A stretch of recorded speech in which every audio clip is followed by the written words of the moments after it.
Semoga kita termasuk ke dalam umatnya dan mendapatkan syafaatnya kelak di yaumil akhir nanti. Seorang aktivis Indonesia di Palestina pernah berkata, suka tidak suka dengan tanpa kita Palestina pasti merdeka. Suka tidak suka dengan tanpa kita Al-Aqsa pasti terbebas. Pertanyaannya, ada di mana posisi kita saat itu terjadi? Kita apakah menjadi penonton atau kita ikut berjuang berada dalam barisan yang akan membebaskan Palestina? Muhammad Hussein Gaza. Hadirin rahimakumullah, saya selaku pembawa acara, izinkanlah untuk menyampaikan susunan acara pada malam hari ini. Yang pertama adalah pembukaan, yang kedua adalah pembacaan ayat suci Al-Quran, yang ketiga adalah sambutan, yang keempat adalah penyampaian materi oleh Ustadz Hafid Ahmad Lutfi, yang kelima adalah tanya jawab, dan yang terakhir adalah penutup. Sebelum memulai kajian pada malam hari ini, marilah kita buka dengan membaca basmalah. Bismillahirrahmanirrahim. Acara selanjutnya yaitu pembacaan ayat suci Al-Quran. Kepada Agus Setiawan, waktu dan tempat dipersilahkan. Assalamualaikum warahmatullahi wabarakatuh. Waalaikumsalam. A'udzu billahi minasy syaithanir rajim. Bismillahirrahmanirrahim. Rusulan mubashshirina wa mundhirina li'alla yakuna lin-nasi 'ala Allahi hujjatum ba'dar rusuli wa kana Allahu 'azizan hakima. Lakinillahu yashhadu bima anzala ilaika anzalahu bi'ilmihi wal malaikatu yashhaduna wa kafa billahi syahida. Innal ladzina kafaru wa saddu an sabilillahi qad dallu dalalam ba'ida. Innal ladzina kafaru wa dalamu lam yakunillahu liyaghfira lahum wa la liyahdiyahum tariqa illa tariqa jahannama khalidina fiha abada wa kana dzalika 'ala Allahi yasira. Artinya, mereka kami utus selaku rasul-rasul pembawa berita gembira dan pemberi peringatan agar supaya tidak ada alasan bagi manusia membantah Allah. Sudah diutusnya rasul-rasul itu, dan adalah Allah Maha Perkasa lagi Maha Bijaksana. Mereka tidak mengakui yang diturunkan kepadamu itu, tetapi Allah mengakui diturunkannya kepadamu. Allah menurunkannya dengan ilmunya dan malaikat pun menjadi saksi. Cukuplah Allah yang mengakuinya.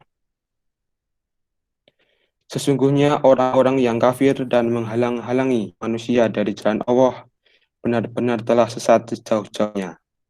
Sesungguhnya orang-orang yang kafir dan melakukan kezaliman, Allah sekali-kali tidak akan mengampuni dosa mereka dan tidak pula akan menunjukkan jalan kepada mereka jalan yang lurus.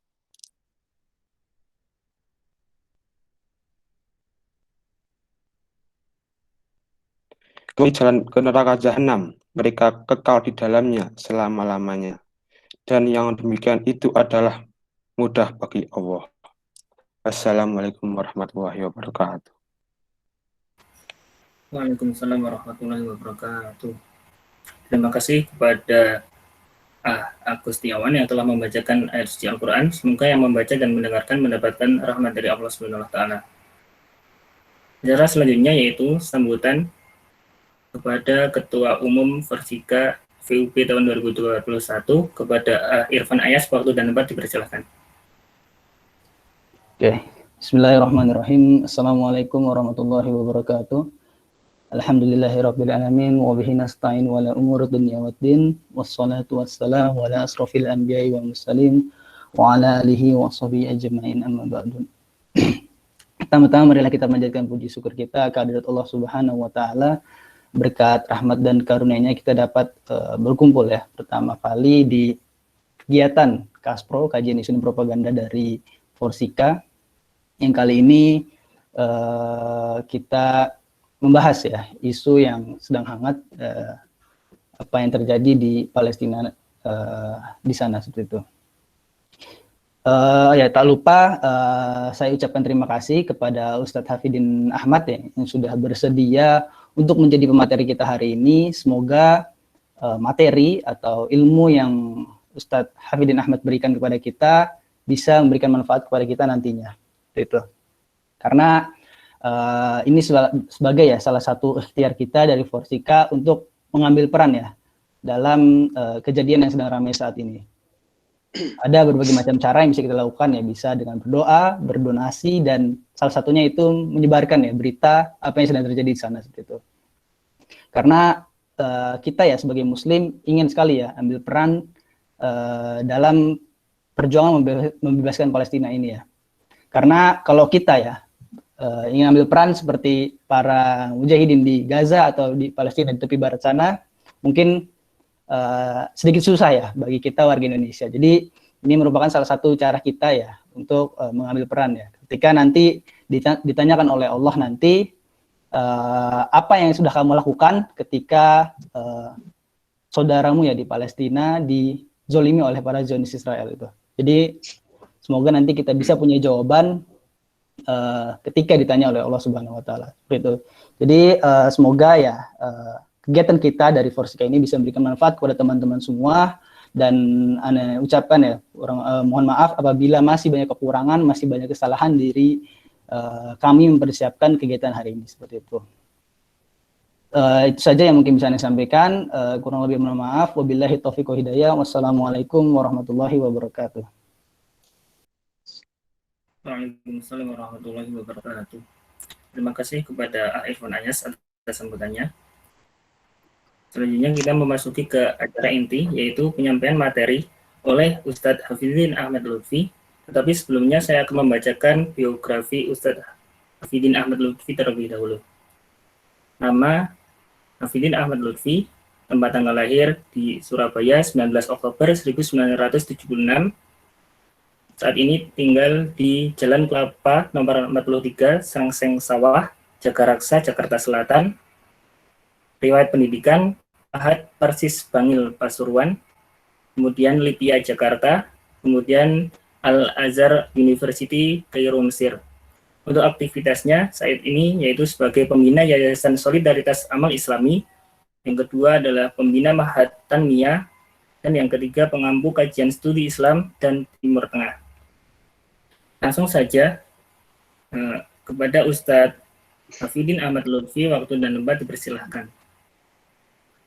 Baik, bismillahirrahmanirrahim. Alhamdulillah, wassalatu wassalamu ala rasulillah wa ala alihi wa ashabihi wa man wala, amma ba'd. Ikhwati fillah, rahimakumullah.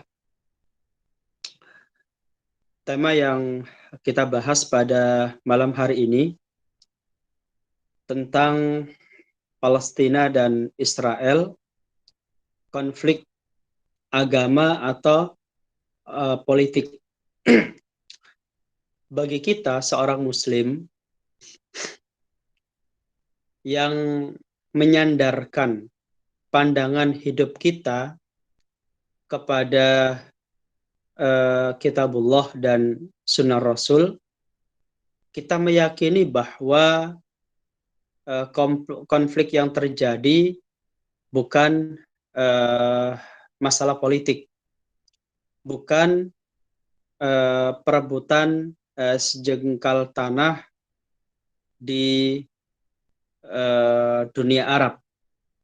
Mengapa demikian? Karena dikotomi pandangan tidak dikenal di dalam tasawur seorang muslim. Islam itu agama yang komprehensif. Ajarannya mencakup berbagai dimensi kehidupan manusia. Maka memisahkan masalah politik dari masalah syariat adalah bentuk penyimpangan. Orang-orang Yahudi ketika mereka datang untuk menjajah Palestina, latar belakangnya bukan politik. Mereka selalu mengatakan bahwa Tuhan telah menjanjikan kepada kami tanah suci Palestina.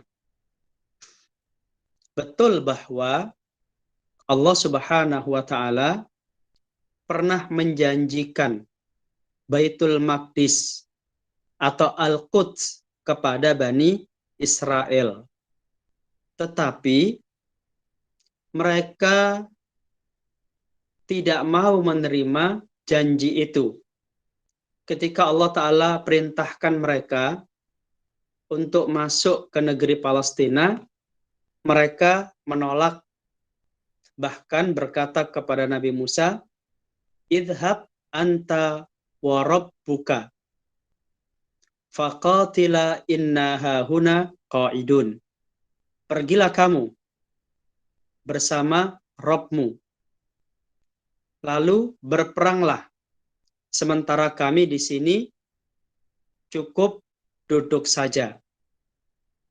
Akibat ucapan dan sikap mereka, maka Allah Ta'ala menghukum mereka tersesat di muka bumi. Tersesat di Gurun Sinai selama 40 tahun. Selama masa itu, mereka tidak bisa pergi kemana-mana, baik keluar maupun masuk. Dan Nabi Musa alaihissalam wafat pada masa itu. Jadi orang Yahudi sendiri masuk ke Palestina untuk menguasainya. Dasarnya adalah firman Allah Ta'ala yang ada di dalam kitab Perjanjian Lama atau dikenal dengan Taurat. Kita sendiri memandang tidak ada masalah yang terpisah dari agama. Mau politik, Islam punya petunjuk-petunjuk dan hukum-hukum terkait dengan politik. Mau ekonomi, Islam juga punya petunjuk-petunjuk, hukum-hukum, dan tujuan-tujuan berkaitan dengan ekonomi syariah. Begitu seterusnya. Nah,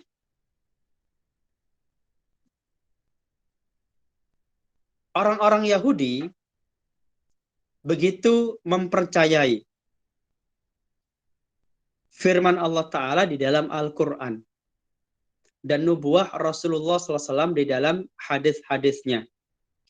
Di dalam Al-Quran, Allah Ta'ala mengisyaratkan, Allah Ta'ala menegaskan bahwa kaum Yahudi akan memiliki sebuah negara kedua kalinya. Wa qadayna ila bani Israila la tufsidunna fil ardi marrataini wa la ta'lunna uluwan kabira.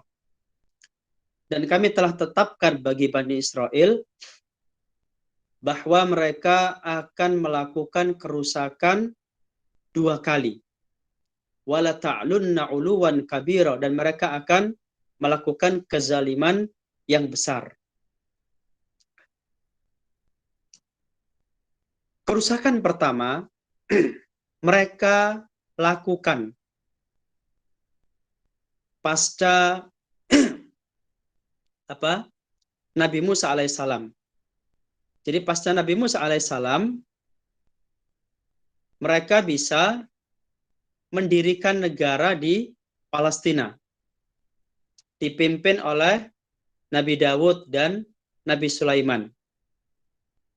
Pada masa kepemimpinan dua nabi tersebut, kondisi Bani Israel baik. Tetapi pasca wafatnya dua nabi itu, mulai terjadi penyimpangan-penyimpangan. Mereka mulai menjauh dari petunjuk, manhaj, dan syariat para nabi yang diutus kepada mereka. Dan mereka banyak melakukan kerusakan. Sebagai hukumannya, maka kerajaan mereka dihancurkan oleh Bakhtansir. Banyak dari Bani Israel yang ditawan dan dibawa ke Persia. Itu terjadi sebelum kedatangan Rasulullah SAW sebagai nabi. Nah, tentang kerusakan yang pertama itu jelas. Sedang kerusakan yang kedua ini ada ikhtilaf di kalangan para ulama. Ada yang mengatakan kerusakan kedua adalah dilakukan pada masa Rasul Shallallahu Alaihi Wasallam. Ini merujuk kepada Yahudi yang hidup di Madinah, dari Bani Nadir, Bani Unaika, dan seterusnya. Yang terakhir diusir dari Khaybar.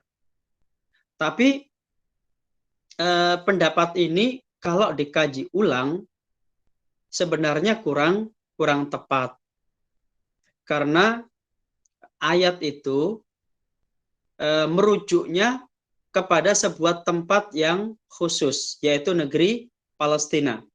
Dalam pembukaan surat Al-Isra, Allah Ta'ala memulai, Subhanalladzi asra bi'abdihi laylam minal masjidil harami ilal masjidil aqsa alladzi barakna haulah linuriyahu min ayatina. Itu jelas bahwa pembukaan surat Al-Isra adalah berbicara tentang negeri Syam, negeri Palestina yang diberkahi oleh Allah Subhanahu wa Ta'ala. Lalu pada ayat yang keempat itu Allah mengatakan, dan kami telah tetapkan bagi Bani Israel bahwa mereka akan melakukan kerusakan di muka bumi sebanyak 2 kali, dan mereka akan melakukan kezaliman yang besar. Nah, pada ayat yang berikutnya Allah Ta'ala menegaskan, fa'idha ja'a wa'du ulahuma ba'athna alaikum ibadal lana uli ba'sin syadidin fajasu khilalad diyar wa kana wa'dan maf'ula. Maka apabila datang waktu hukuman pertama, ya, ini waktu hukuman pertama adalah pada zaman Bakhtansir. Maka apabila tiba waktu hukuman yang pertama dari 2 hukuman yang akan diberikan oleh Allah Ta'ala, ba'athna alaikum ibadallana, kami akan kirim kepada kamu hamba-hamba kami, uli ba'sin syadid, yang memiliki kekuatan yang dahsyat, fajasu khilalad diyar, lalu mereka bisa menguasai negeri Palestina. Wa kana wa'dan maf'ula, kata Allah, itu adalah janji yang pasti akan terjadi. Nah, itu sudah terjadi. Tidak ada ikhtilaf di kalangan para ahli tafsir. Nah, tentang yang janji yang kedua, hukuman kedua ini yang ada ikhtilaf. Tadi sudah saya sampaikan, para ahli tafsir banyak yang mengatakan hukuman yang kedua terjadi pada masa Rasul SAW, tapi masalahnya di Madinah, di Madinah kaum Yahudi tidak memiliki daulah, tidak memiliki negara. Mereka adalah kelompok ya, kelompok komunitas di tengah masyarakat Madinah. Memiliki perkampungannya sendiri, memiliki bentengnya sendiri. Mereka juga memiliki sumber-sumber penghidupannya sendiri dan sebagainya. Nah, ada yang berpendapat seperti itu. Tetapi yang lebih tepat, masa hukuman kedua itu akan diberikan oleh Allah Ta'ala pada zaman sekarang. Ya, itu ayat yang menjelaskan tentang hukuman kedua. Allah Ta'ala berfirman, "Fa'idha ja'a wa'dul akhirah." Maka apabila datang waktu hukuman yang kedua, liyasu'u wujuhakum, agar mereka menyuramkan wajah-wajah kalian, waliyadkhulul masjida kama dakhaluhu awwala marrah, dan agar mereka masuk ke dalam masjid sebagaimana pertama kali. Nah, begitu pula di dalam hadis Nabi SAW menegaskan la taqumus sa'ah hatta yuqatilul muslimun al-yahud. Tidak akan terjadi hari kiamat sampai kaum muslimin memerangi orang-orang Yahudi. Itu selama berabad-abad kita belum bisa membayangkan pertempuran antara kaum muslimin dengan orang Yahudi. Karena pada saat itu Yahudi tidak memiliki kekuatan politik, tidak memiliki kekuatan militer, dan tidak memiliki kekuatan ekonomi. Mereka tidak memiliki sebuah daulah, mereka tidak memiliki sebuah negara. Maka ketika Nabi SAW menghabarkan Islam, Muslimin dan Yahudi akan berperang, itu masih belum terbayangkan di mana akan terjadi hal tersebut, pada masa siapa. Ini juga tidak tahu. Namun setelah berdirinya negara Zionis Israel pada tahun 1948, nah ini kita baru bisa mengerti bahwa Yahudi memiliki sebuah negara. Mereka datang ke Palestina atas motif atau latar belakang agama. Di sana mereka menjajah, mereka membunuh, mereka menghancurkan rumah-rumah penduduk aslinya, mereka mengusir banyak rakyatnya. Nah, ini kita baru tahu, la ta'lunna uluwan kabira. Kamu betul-betul akan melakukan kezaliman yang sangat besar. Nah, jadi apa yang terjadi di Palestina, ya, peristiwa yang terjadi di Palestina, berdirinya negara Israel, ya, ini tidak terlepas dari dari teks agama, tidak lepas dari nubuah yang ada di dalam agama, dan ini membuktikan kebenaran Nabi SAW sebagai Nabi dan Rasul. Jadi ada nubuah yang terjadi. Nah, begitu pula di dalam hadis, ya, Nabi juga menjelaskan, la tazalu ta'ifatun min ummati zahirin 'alal haq. Akan la tazalu ta'ifah, akan selalu ada sekelompok orang dari umatku zahirin 'alal haq, yang menegakkan kebenaran, yang memperjuangkan kebenaran. Qahirina li'aduwihim. Mereka bisa mengalahkan musuh-musuhnya. La yadhurruhum man khalafahum. Tidak akan membahayakan mereka orang-orang yang menyalahi mereka. Nah, di dalam hadis itu Nabi SAW ditanya oleh para sahabat, ainahum ya Rasulullah, berada di manakah mereka wahai Rasulullah? Maka Nabi SAW menjawab, bi Baitil Maqdis wa aktafiha. Mereka ada di Baitul Maqdis dan daerah-daerah yang ada di sekelilingnya, di sekitarnya. Nah, daerah-daerah yang ada di sekitar Baitul Maqdis apa?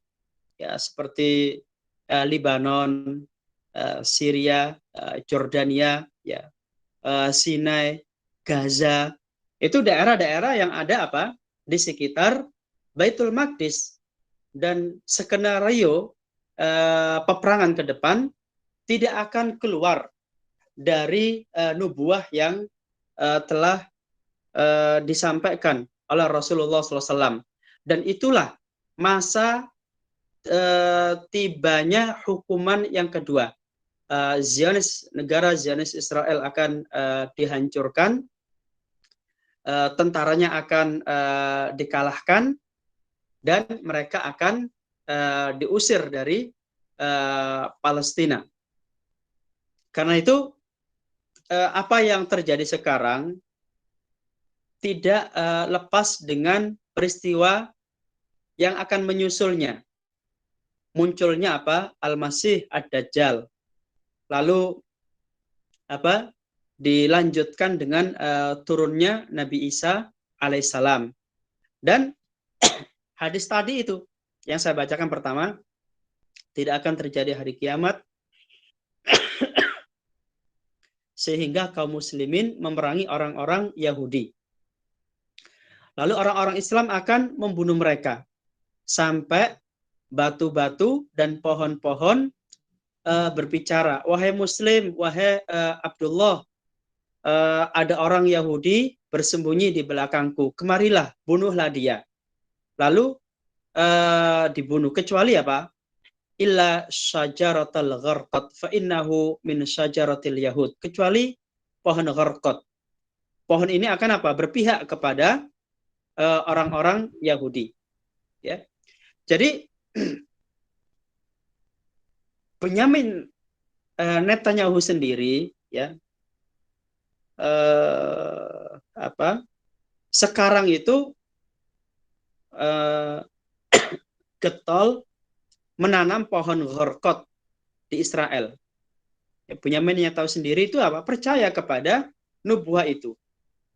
Dia yakin bahwa pohon gharqad akan berpihak kepadanya, bisa menjadi tempat berlindung ketika mereka terdesak atau ketika mereka dikocar-kacirkan oleh pejuang-pejuang Palestina. Itu dia percaya betul sama itu.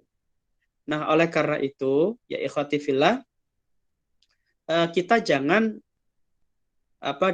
disesatkan oleh pandangan orang-orang sekuler, ya, orang-orang liberal yang mengatakan konflik Palestina itu adalah konflik politik, konflik untuk memperebutkan sejengkal tanah di Palestina. Bagi kita, pandangan itu adalah pandangan yang keliru, karena Islam itu tidak mengenal pembelahan satu dimensi kehidupan yang dimiliki oleh manusia dengan dimensi-dimensi yang lain. Itu dasarnya. Saya tidak mengingkari ada orang-orang ya sekuler dan liberal di dunia Arab, ya, yang mengatakan konflik Palestina dan Israel adalah konflik politik, tidak butuh kepada kelompok-kelompok Islam untuk membangun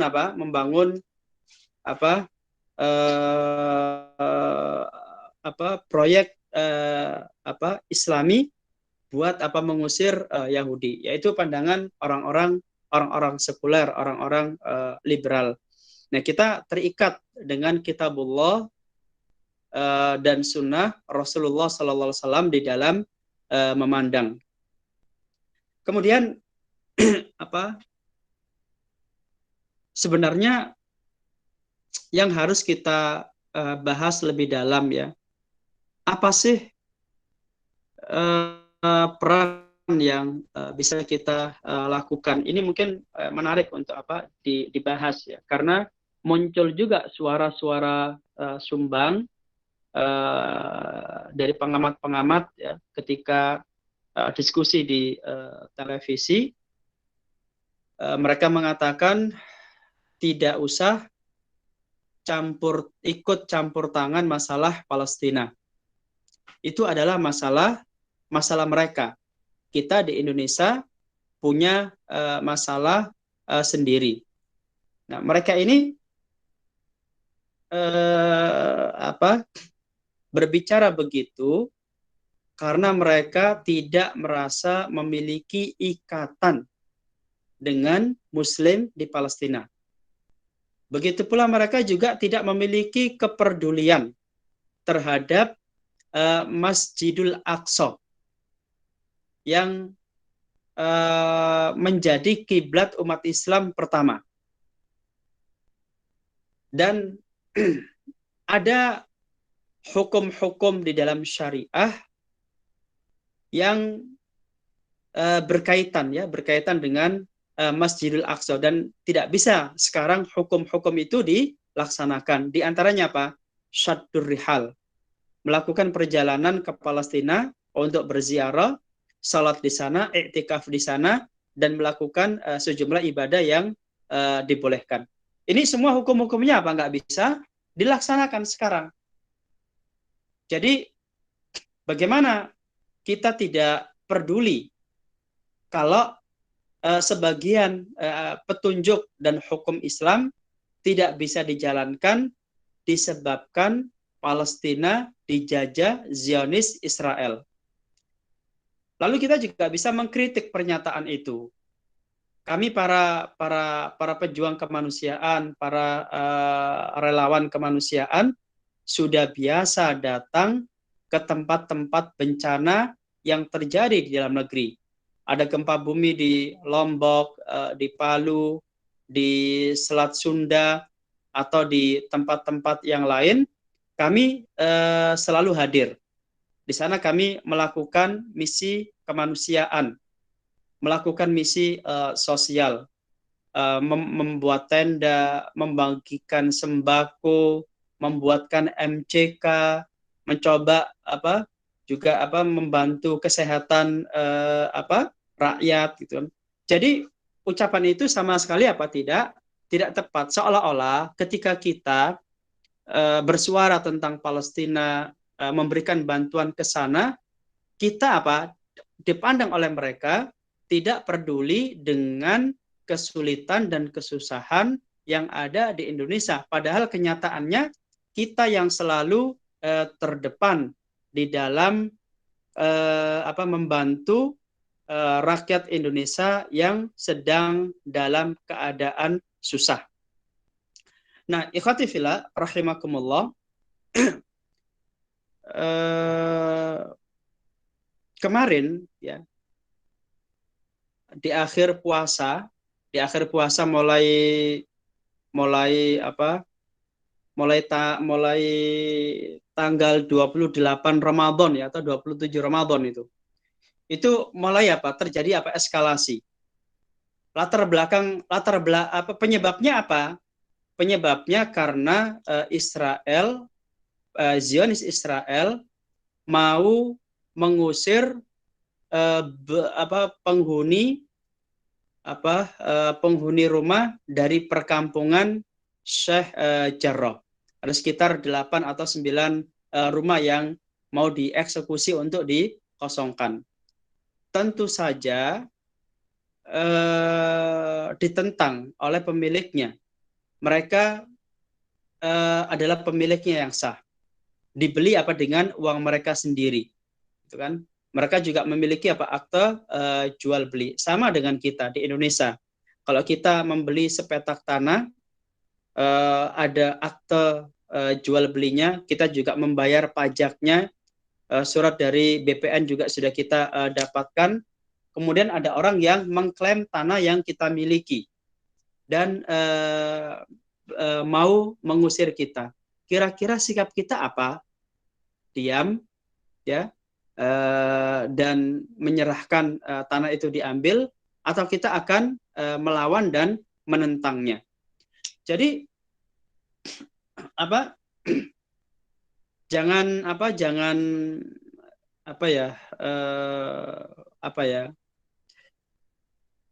jangan culun lah memandang masalah Palestina. Ada lagi yang menyalahkan pejuang kemerdekaan Palestina. Perang kemarin itu diakibatkan karena polisi Palestina ditimpuk oleh warga Palestina. Enggak, itu semuanya ucapan-ucapan yang jauh dari benar ya. Tapi saya ingin menyampaikan terakhir ya, sebelum kita diskusi, saya ingin menyampaikan sebuah hal yang paling penting.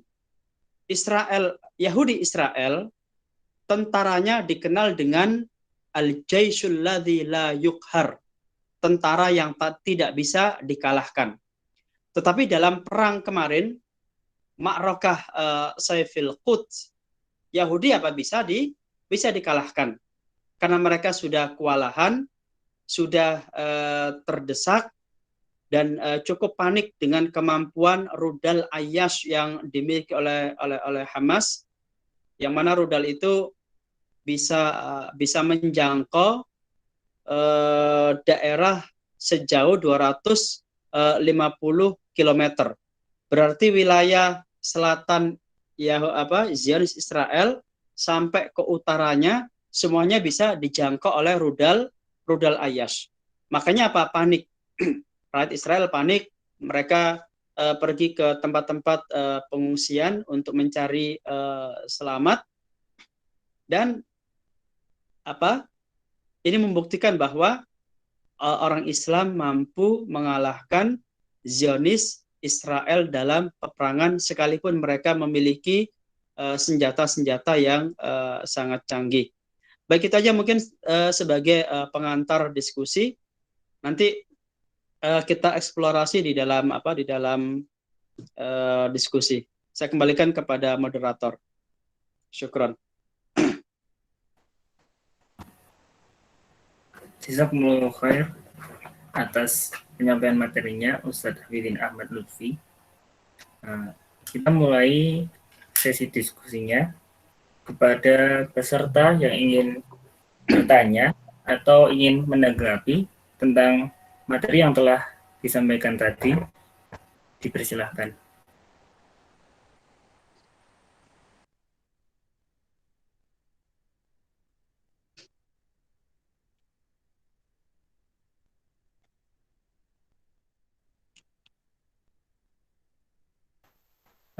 Dipersilakan kepada Yinafi Mahdirio yang sudah raise hand. Assalamualaikum warahmatullahi wabarakatuh. Dengar nggak suaranya? Masuk. Masuk ya, oke. Nama saya Rio dari Universitas Brawijaya, Fakultas Pertanian juga. Jenis yang mau saya tanyakan adalah, kan konflik Israel Palestina ini kan emang udah lama ya, dari semenjak kita lahir mungkin ya, Ustaz. Itu udah ada konfliknya, tapi kok ini ya kayak 10 tahun terakhir ini dan baru tahun ini ya kelihatannya terutama di Indonesia kok makin banyak ya masyarakatnya yang kayak pendukung Israel gitu. Kalau nggak mendukung Israel ya kayak makin banyak yang ngajak udahlah nggak usah peduli sama Palestina, padahal kayak tahun-tahun sebelumnya ketika ada serangan-serangan dari Israel ke Palestina itu di media sosial terutama banyak pendukungnya, kayak banyak yang dukung kalau misalnya Palestina ini dijajah gitu. Itu kok sekarang kok makin kelihatan gitu pendukung orang-orang yang pendukung Israel gitu, terutama di Indonesia ini. Bagaimana Ustaz, itu ada anomali apa gitu menurut Ustaz sendiri? Ya, yang pertama kemungkinan mereka tidak membaca Undang-Undang Dasar 1945. Di dalam Undang-Undang Dasar atau konstitusi negara kita ditegaskan bahwa kemerdekaan adalah hak segala bangsa. Oleh sebab itu, maka penjajahan harus dihapuskan dari muka bumi karena bertentangan dengan peri kemanusiaan dan peri keadilan. Kalau ada orang Indonesia ya yang acuh tak acuh dengan persoalan Palestina, apalagi sampai mendukung Israel, maka dia bukan seorang yang Pancasilais, ya. Dia bukan seorang Pancasilais. Itu yang pertama. Yang kedua, makin banyaknya pendukung Zionis Israel di negeri kita diakibatkan semakin menguatnya arus sekularisasi dan sekularisme dan liberalisme di negeri kita. Ya, berarti apa? Dakwah Islamiyah kurang berhasil. Ini menjadi apa? Tantangan kita bersama, terutama kalian para aktivis mahasiswa. Ya, mari ke depan ya, kita fokus ya, para mahasiswa, para aktivis dakwah kampus, fokus saja untuk melakukan islamisasi di kampus. Nggak usah terlalu sibuk dengan kegiatan di luar, terutama yang beresiko ya, beresiko pada studi atau beresiko secara keamanan. Fokus saja lakukan islamisasi di kampus. Kenalkan ajaran Islam, kenalkan petunjuk agama Islam, sampaikan tujuan-tujuan Islam. Nah, ini apa? Harus fokus ke depan. Kami fokus di tengah masyarakat, para aktivis dakwah kampus fokus di dalam kampus, terutama di fakultas atau di jurusan. Harus ada target dalam berapa lama kampus bisa dilakukan islamisasi gitu kan. Nah, kalau para mahasiswa yang menjadi calon-calon intelektual di masa depan, memiliki keislaman yang baik, memiliki kejernihan berpikir, jelas keperpihakannya ya sesuai dengan agama dan juga konstitusi negara, tentu pendukung Zionis Israel akan semakin terkikis. Yang ketiga, banyaknya orang yang mendukung ini tidak lepas dari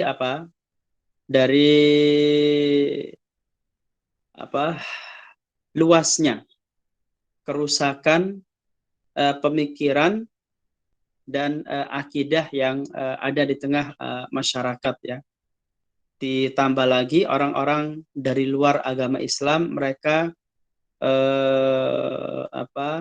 di medsos begitu keras dan besar suaranya mendukung Israel ya. Nah, ala kulli hal ikhwati fillah, kita harus lebih mengintensifkan lagi perbaikan di tengah masyarakat kita sesuai dengan lingkungan di mana kita tinggal. Antum adalah lingkungan kampus, maka antum fokus untuk memperbaiki teman-teman mahasiswa. Saya di tengah masyarakat, saya harus lebih fokus untuk mengajarkan agama kepada berbagai lapisan masyarakat. Mungkin ada teman-teman yang ada dalam lingkungan dalam pemerintahan juga bisa melakukan upaya-upaya yang sama ya. Nah, itu mungkin yang bisa saya jelaskan kenapa sekarang banyak sekali pendukung Zionis Israel. Allah a'lam bishawab. Bagaimana yang bertanya, apakah ada feedback? Ya cukup, sudah terjawab dengan jelas. Syukron atas jawabannya, Ustaz. Apa?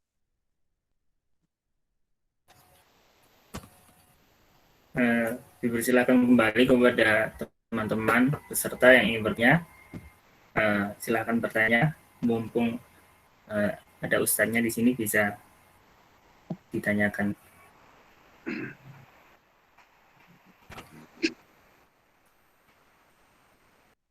Silakan kepada Irfan Ahyas untuk on mic.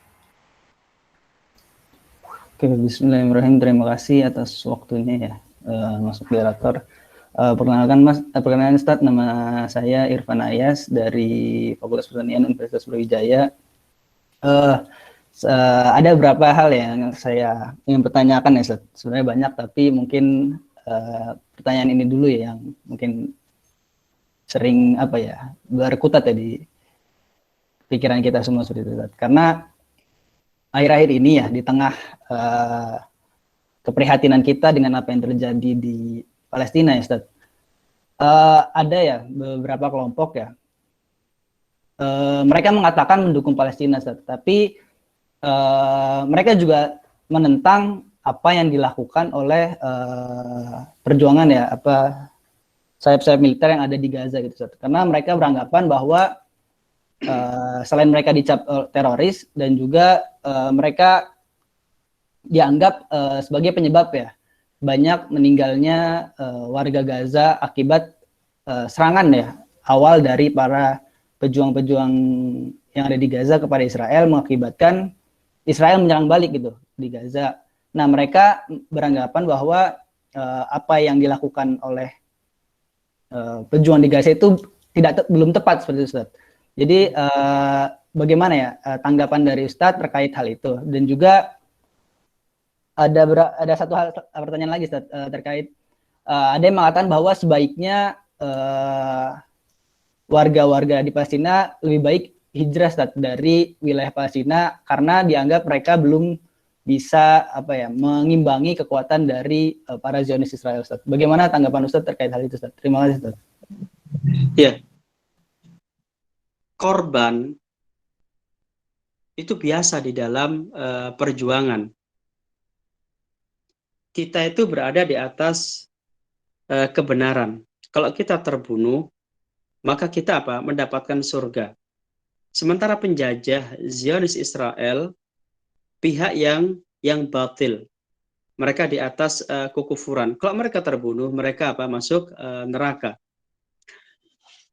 Kalau kita di dalam berjuang berpikir tentang korban, maka kita tidak akan pernah memperjuangkan cita-cita kita.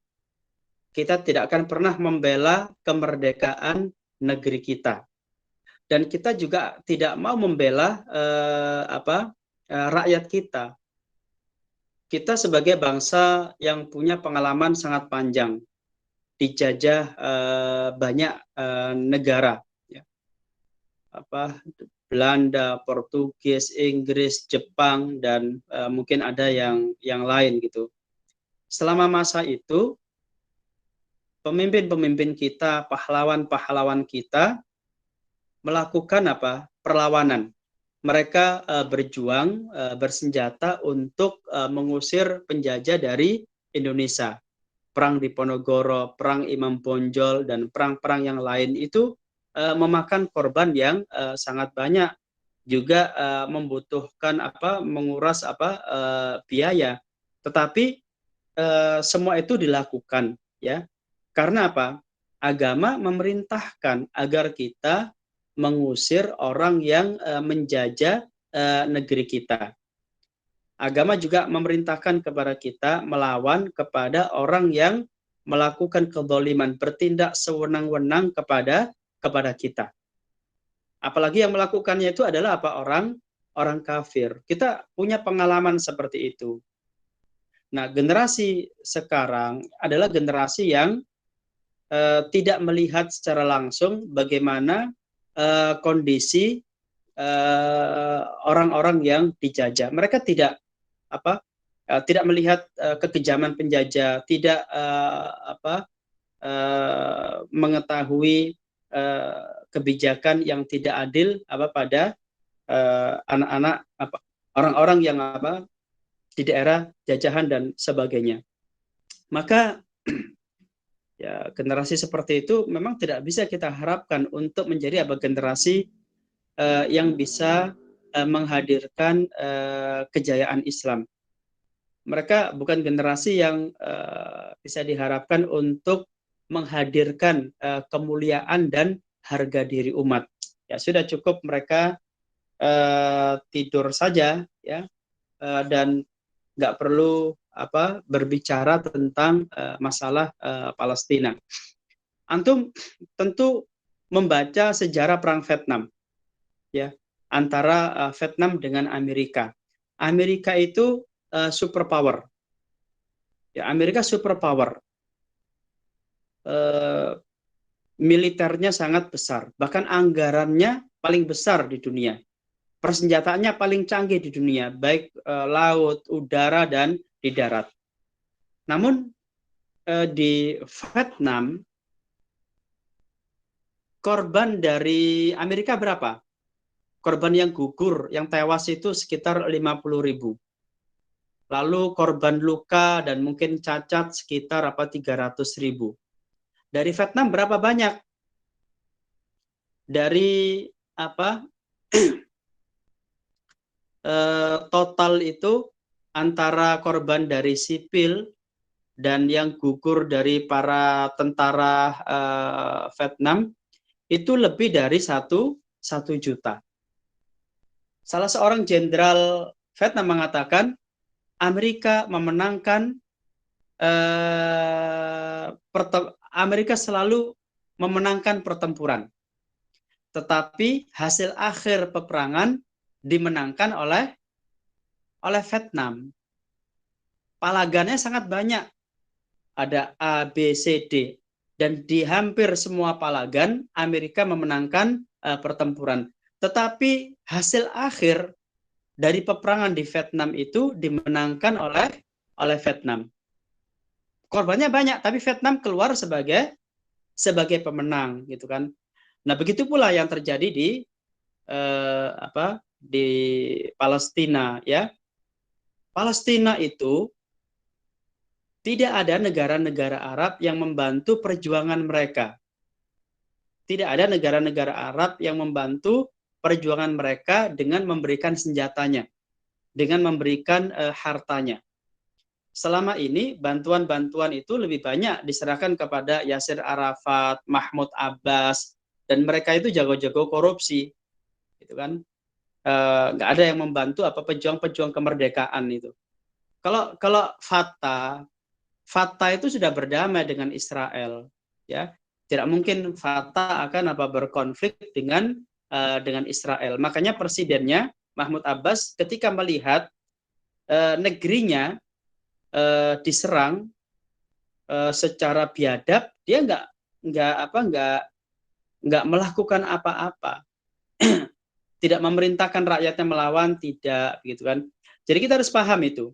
Palestina itu berjuang sendiri. Ya, Palestina berjuang sendiri. Gaza selama 15 tahun diisolasi dan diblokade dari darat, udara, dan laut. Bagaimana mereka bisa memiliki persenjataan yang memadai untuk bisa melawan Palestina? Kalau negara-negara di sekitar Gaza atau Palestina membuka isolasi dan blokadenya, niscaya Hamas itu bisa membeli rudal panggul, anti tank, anti pesawat, gitu ya. Pasti bisa membeli itu di pasar-pasar gelap, gitu kan. Dan pasti ilmuwan-ilmuwan Muslim bisa masuk ke Gaza untuk membantu pejuang-pejuang kemerdekaan Palestina mengembangkan senjata-senjata yang bisa memberikan efek gentar pada Israel. Itu contohnya siapa? Muhammad Zuhari. Ya, Muhammad Zuhari, ahli pesawat dari Palestina. Dia yang selama bertahun-tahun mengapalai proyek pembuatan drone udara dan kapal selam drone. Itu Muhammad Zuhari. Nah, drone Hamas itu hasil apa dari proyeknya Hamas bersama dengan Muhammad Zuhari. Tapi Muhammad Zuhari kemudian apa? Dibunuh oleh Mossad di Tunisia gitu kan. Jadi tapi akhi, perlawanan serius Palestina itu baru dimulai sekitar tahun 1988. Ya, ingat, perlawanan bersenjata dari Palestina baru dimulai pada tahun 1988 ketika pecah Intifadah. Harus ingat itu. Jadi mulai tahun 1948 sampai tahun 1987 praktis apa? Tidak ada perlawanan. Ya, tidak ada perlawanan bersenjata. PLO memang sudah berdiri, tapi PLO tidak pernah melakukan perlawanan sebagaimana sekarang. Bahkan kemudian mereka diikat dengan banyak perjanjian Oslo, perjanjian apalagi yang menjadikan dia ramah kepada penjajah Zionis Israel. Nah, sekarang setelah Hamas memiliki drone, Hamas memiliki rudal Ayash ya yang mampu menjangkau daerah 250 km. Israel juga sekarang mulai berpikir, dan insya Allah Hamas akan memiliki pejuang-pejuang Palestina akan memiliki senjata yang lebih canggih sehingga dapat memberikan efek penggetar pada Palestina. Nah, kalau kemarin berapa jumlah korban dari Palestina? Sekitar yang gugur? Sekitar 300-an orang ya 300-an orang. Ada sekian bangunan hancur gitu. Tapi antum lihat nggak berapa jumlah kerugian di pihak Israel? Ya yang gugur, kemudian bangunan yang hancur, dan juga berapa kerugian ekonomi yang diderita oleh Israel selama perang sekitar hampir 3 pekan itu. Kan luar biasa nominalnya. Terus berapa kerugian ekonomi di pihak pejuang kemerdekaan? Hanya sekitar 20 juta dolar biayanya. Mereka berapa? 400 US dollar. Antum bisa bayangkan itu. Kam min fi'atin qalilatin ghalabat fi'atan katsiratan biidznillah. Betapa banyak kelompok yang kecil bisa mengalahkan kelompok yang besar dengan izin Allah Subhanahu wa taala. Jenderal Sudirman yang begitu terkenal ya di Indonesia itu selalu mengatakan kepada para prajuritnya bahwa peperangan itu kemenangannya tidak ditentukan oleh kehebatan senjata. Itu doktrinnya begitu. Peperangan kemenangan dalam sebuah peperangan tidak ditentukan oleh canggihnya sebuah senjata. Tidak. Israel senjatanya canggih, tapi para prajuritnya pengecut. Mendengar suara sirene, ya, Bunyamin Netanyahu juga langsung langsung ngacir mencari tempat perlindungan gitu. Jadi nggak menjadi ukuran. Jadi mereka hanya mengandalkan pesawat tempur. Nah, Hamas belum punya pesawat tempur. Tapi nanti ketika Hamas memiliki rudal anti tank dan anti pesawat tempur, itu pasti banyak pesawat-pesawat Israel yang bisa dirontokkan. Itu pasti akan banyak pesawat-pesawat Israel yang bisa dirontokkan. Akan tiba waktunya. Nah, roket-roket dan rudal-rudal Hamas itu sekarang bisa menjangkau kantor-kantor pemerintahan dan markas-markas militer yang dimiliki Zionis Israel. Karena tapi dengan keterbatasan senjata yang dimiliki oleh Hamas, mereka sudah mampu menciptakan rasa takut kepada seluruh rakyat Israel, termasuk para politisi dan pemerintahnya. Yang pertama. Yang kedua, dengan keterbatasan senjata yang dimiliki oleh Hamas, ya, itu bisa menjadikan Israel minta berdamai atau hudnah atau gencatan senjata. Israel meminta kepada Mesir untuk menjadi mediator, dan Hamas semenjak awal memberikan syarat-syarat, dan mereka adalah pihak yang menang. Yang menang pasti memberikan syarat-syarat, gitu kan. Yang ketiga, ini meruntuhkan sebuah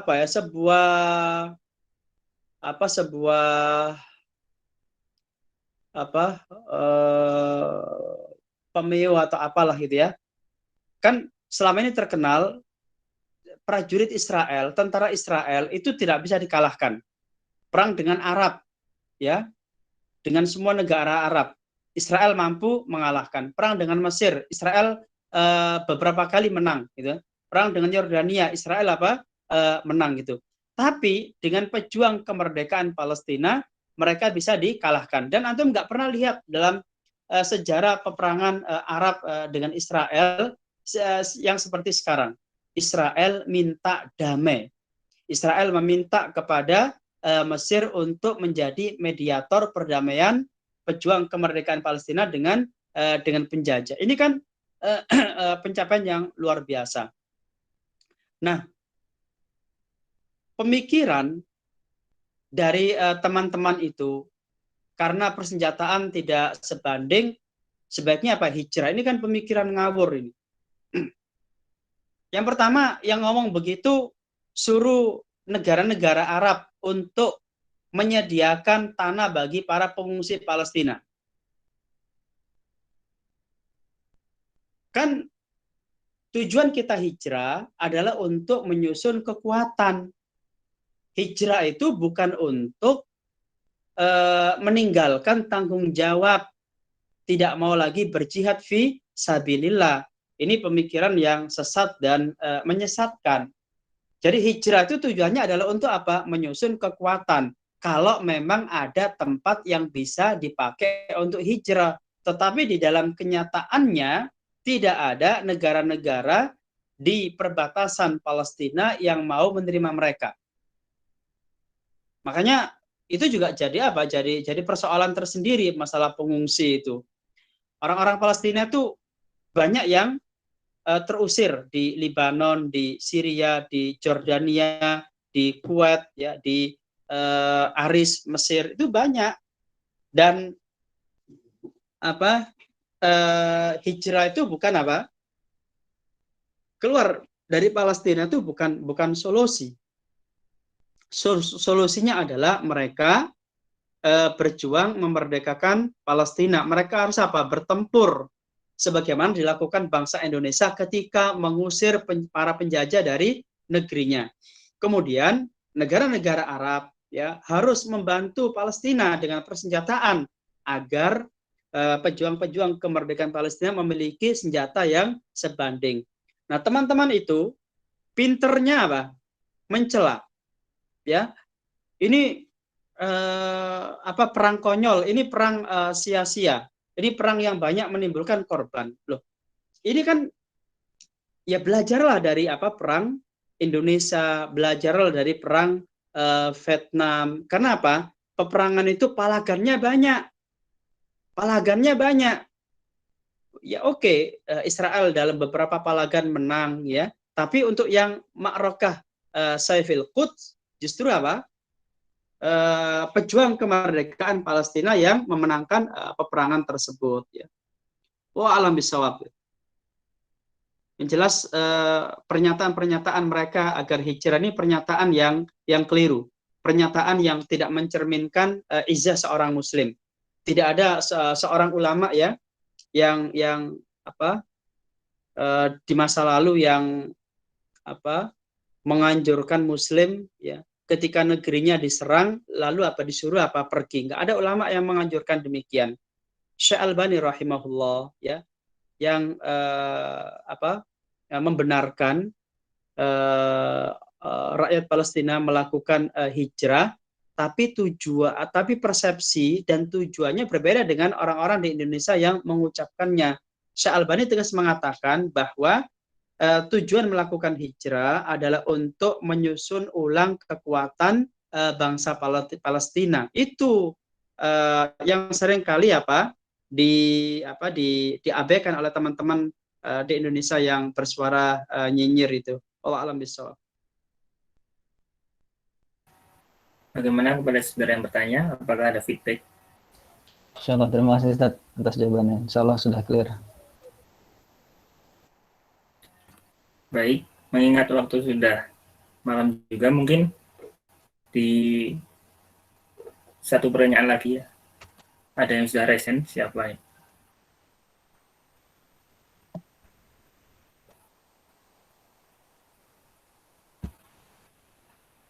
Nafin, bertanya lagi, dipersilakan.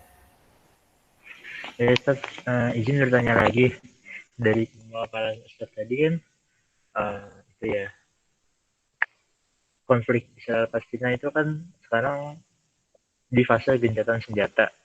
Nah, kalau saya perhatiin sebelum-sebelumnya, setelah gencatan senjata ini, nanti ketika fase damai, Israel bakal memperluas wilayah gitu, kayak melakukan penggusuran dan sebagainya. Nah, menurut Ustaz, apakah di beberapa bulan ke depan akan terjadi seperti itu lagi, seperti perluasan wilayah untuk ruang hidup Yahudi, sehingga harus menghancurkan atau memindahkan orang-orang Palestina itu dari rumahnya, atau mengusir orang-orang Palestina itu dari rumahnya, begitu Ustaz. Terus yang kedua, negara Timur Tengah yang paling getol untuk mendukung Palestina itu adalah Iran, ya. Nah, kenapa Iran tidak mengirim pasukan ke Palestina? Padahal kalau misalnya dilihat di pemberitaan internasional, Iran itu paling mendukung banget kalau misalnya Palestina diserang, nanti dari pemimpinnya atau menteri luar negerinya langsung bereaksi dengan mendukung agar Palestina ikut menyerang, seperti itu. Ya. Jadi gini, yang pertama ya, Israel itu selalu membatalkan perjanjian. Makanya untuk yang terakhir ini, Hamas itu mengajukan sejumlah syarat. Oke, kita akan berdamai, kita akan melakukan gencatan senjata, tetapi ada syarat-syarat yang harus mereka lakukan. Yang pertama, mereka harus menghentikan penggusuran pemukiman Sheikh Jarrah atau daerah lain di Al-Quds gitu. Yang kedua, Israel harus membangun kembali rumah-rumah dan bangunan-bangunan yang mereka hancurkan dengan biaya mereka sendiri.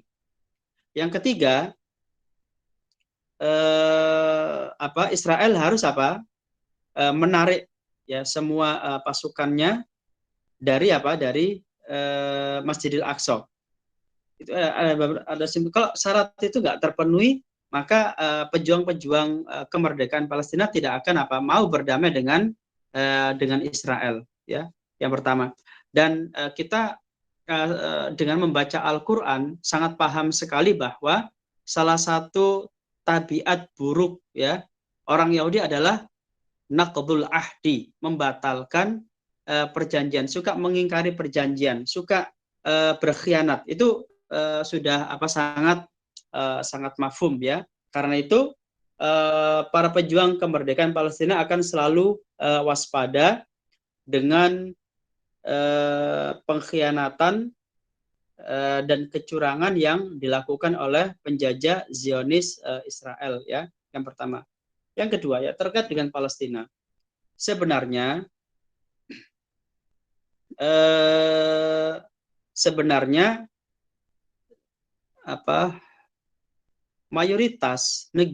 mayoritas rakyat di dunia Arab mendukung kemerdekaan Palestina. Ya sampai tahun 2015 rata-rata pemimpin-pemimpin negara-negara Arab itu masih belum berdamai dengan penjajah Israel. Nah, belakangan ini setelah Trump naik menjadi presiden, kemudian digagas normalisasi hubungan diplomatik dan perdagangan dengan Palestina. Itu memang akhirnya apa? Ya terjadi apa? Pengkhianatan sendiri dari pemimpin-pemimpin bangsa Arab ya. Di antara yang melakukan itu seperti Uni Emirat Arab ya, kemudian Sudan, kemudian apa itu ada beberapa negara itu. Nah, itu apa ya?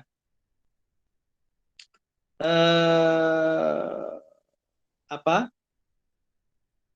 Sampai tahun 2015 itu rata-rata negara Pak mendukung gitu kan. Nah, Israel ini kan sebenarnya Iran ya, Iran bukan negara yang paling getol mendukung Palestina. Itu mereka hanya keluar-keluar ya, hanya basa-basi politik saja gitu. Jadi pendukung utama Palestina itu ya sebenarnya Qatar, kemudian Kuwait ya, dan Turki. Bantuan-bantuan keuangan yang diberikan oleh Qatar, oleh Kuwait ya, oleh Turki itu berlipat-lipat dari yang diberikan oleh Iran gitu, berlipat-lipat. Tentang senjata, Iran nggak membantu, nggak cukup membantu Iran itu. Kan Muhammad Zuhari, almarhum Muhammad Zuhari pernah memimpin tim Hamas ya, tim insinyur Hamas datang ke Qom, ke Iran sana, ke Teheran ya. Datang ke Teheran dan meninjau fasilitas militer atau ilmu pengetahuan yang dimiliki oleh Iran. Lalu mereka berdiskusi tentang pesawat drone. Para insinyur, para ilmuwan Iran justru takjub dengan kemampuan yang dimiliki oleh Muhammad Zuhari.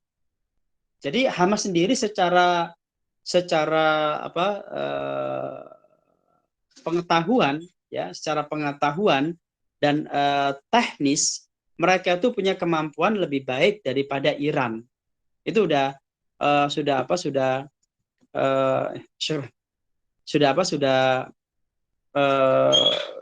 jadi rahasia gitu kan. Jadi insinyur Hamas, ilmuwan Hamas ya, yang dipimpin dan diketuai Muhammad Zuhari itu punya kemampuan yang jauh lebih baik daripada Iran gitu. Jadi ya memang dari sisi roket Iran mungkin pernah memberikan salah satu roket produksinya untuk dipelajari, untuk dibongkar oleh insinyur Hamas gitu. Kemudian dibuat produksi yang baru. Hanya sebatas itu aja. Nggak ada Iran membantu persenjataan itu. Nggak terlalu berarti. Jadi secara pendanaan juga dana yang diberikan jauh di bawah Kuwait, jauh di bawah Qatar, jauh di bawah Turki. Nah, kita jangan disesatkan sama media. Nah, yang juga keliru, ada sebagian teman kita yang mengatakan karena pejuang Palestina itu menerima bantuan dari Iran, berarti mereka pro Syiah. Ini juga keliru ya. Di Gaza itu nggak ada orang yang mengikuti Syiah. Di sana juga tidak ada Husainiyah atau tempat orang-orang Syiah biasa melakukan ritual keagamaan mereka ya. Di sana juga nggak ada orang yang melakukan kawin mut'ah ya, nggak ada buku-buku Syiah dibagi-bagikan, nggak ada itu kan. Ini yang jadi Khalid Mish'al dalam wawancaranya dengan televisi Al Jazeera mengatakan, nahnu ashabul qadiyah. Kami ini adalah bangsa yang memiliki problem. Apa problemnya? Kami dijajah oleh Zionis Israel. Negara-negara di dunia itu tidak ada yang berani terang-terangan mendukung perjuangan kemerdekaan mereka. gitu kan. Maka ya Hamas dan yang lain-lain itu menerima bantuan dari manapun, dari siapapun, mau dari negara Eropa, mau dari negara Arab, ya, termasuk dari negara-negara yang ada di Asia Tenggara seperti Indonesia. Itu diterima, tetapi mereka tidak mau terikat dengan syarat dan kepentingan negara yang memberikan bantuan. Hal ini sudah ditegaskan betul oleh Khalid Mish'al sebagai ketua Biro Politik Hamas ya di luar negeri. Jadi nggak perlu khawatir pejuang Palestina ya menerima bantuan dari Iran, karena apa? Bantuan itu tidak mengikat mereka dan tidak menjadikan mereka beralih menjadi menjadi Syiah. Jadi sekedar bantuan tanpa syarat saja. Wa alam bisawab. Bagaimana kepada saudara Inafi? Apakah ada Oh, feedback? ya. Ya, berarti ini ya, Ustaz, kayak Iran mendukung Palestina itu cuma kayak formalitas belaka ya di dunia internasional. Cuma kayak buat Iya, mempersatukan aja formalitas ya. belakang. Dari Oh, semenjak revolusi Iran yang dipimpin oleh Khomeini, mereka membentuk sebuah brigade namanya Brigade Al-Quds. Katanya brigade itu ditujukan untuk berperang dengan Zionis Israel. Tapi sampai hari ini brigade yang bernama Al-Quds itu tidak pernah dikirim ke Palestina untuk bertempur dengan Hamas. Tidak ada. Jadi itu propaganda saja, propaganda. Kalau bantuan Iran ya uang itu tidak sebanding dengan bantuan yang diberikan oleh negara-negara Arab. Bantuan senjata ya nggak ada. Kalau membantu senjata, bantu mereka dengan senjata anti tank, senjata anti pesawat, itu baru namanya bantu gitu kan. Nah kalau roket itu ya sekedar dikasih roket untuk dipelajari. Dan sekarang setelah 15 tahun Gaza itu diblokade dan diisolasi, nggak ada siapapun bisa masuk ke sana, ya, nggak bisa masuk ke sana. Gimana mau masuk? Karena darat, laut, dan udara diblokade, diisolasi gitu. Cukup ya, insya Allah. ya Ustaz, masih atas atas penjelasannya. Baik, mungkin sebelum ditutup ada closing statement dari Ustadz. Generasi yang bisa membebaskan Palestina adalah generasi Taifah Mansurah. Taifah Mansurah itu adalah orang yang memahami agama secara baik. Mereka berkomitmen menegakkannya di dalam kehidupan. Dan mereka juga punya semangat besar untuk berjihad pada musuh. Mereka bersabar dengan berbagai kondisi yang mereka alami di dalam perjuangan. Itulah generasi Taifah Mansurah yang dijanjikan akan ditolong dan diberikan kemenangan oleh Allah Subhanahu wa taala. Maka marilah kita jadikan diri kita sebagai generasi Taifah Mansurah yang akan mengusir para penjajah dari dunia Islam dan juga mengembalikan harga diri dan kemuliaan Islam. Alam bisawab.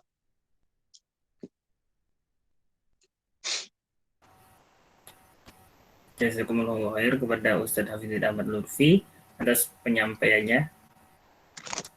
Belum diakhiri, ada beberapa pengumuman dari panitia.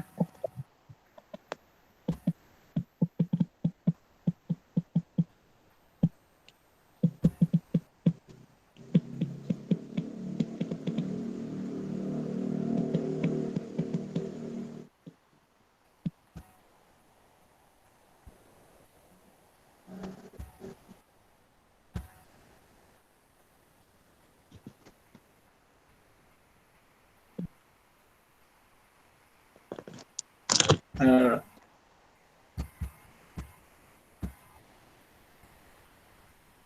Forsika juga membuka donasi untuk Palestina. Mungkin bisa difoto atau di screenshot bagi yang memiliki kelebihan rezeki, mungkin bisa disalurkan untuk saudara-saudara kita di Palestina.